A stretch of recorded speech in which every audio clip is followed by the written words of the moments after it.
নমস্কাৰ। আজি আমাৰ নিজ টেঙাঘাটত আমাৰ টেঙাঘাট ভোজপুৰী সমাজৰ উদ্যোগত আমি সকলোৱে একগোট হৈ আমি আমাৰ টেঙাঘাটৰ হিন্দী স্কুলৰ প্ৰাংগণত আমি সকলো ৰাইজ লগ খাই ছট পূজা উদযাপন কৰিছোঁ। আমি সকলোকে ছট পূজাৰ শুভেচ্ছা দিছোঁ। আৰু আমাৰ এই ছট পূজা 4 দিনৰ পৰা চলি আছে। আজি তৃতীয় দিন। প্ৰথম দিনা মানুহে গা পা ধুই লাও ভাত খাই আৰম্ভণি কৰে। যোৱাকালি দ্বিতীয় দিনটো ক্ষীৰ আৰু ৰুটিৰ খাৰনা বুলি কোৱা হয় আমাৰ ভোজপুৰী ভাষাত।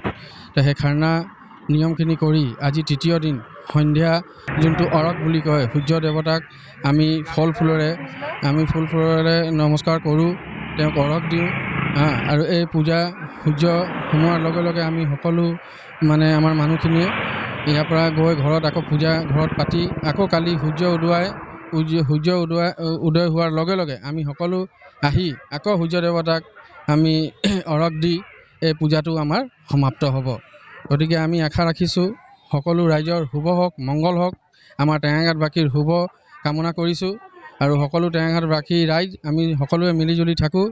আৰু জুবিনদাৰ বিষয়ে এইটোৱে ক'ম, আমাৰ মৰমৰ শিল্পী আমাৰ মাজৰ পৰা নাইকিয়া হৈ গ'ল। তেওঁ য'তে আছে ছট মায়ে তেওঁক আত্মাৰ শান্তি দিয়ক। আৰু আমি তেওঁৰ ন্যায় বিচাৰিছোঁ আমি সকলোৱে। আৰু তেওঁক আমি শ্ৰদ্ধাঞ্জলি জনাই এই অনুষ্ঠানটো আৰম্ভ কৰিছোঁ আৰু আমি অহা কালিলৈ অন্ত কৰিছোঁ।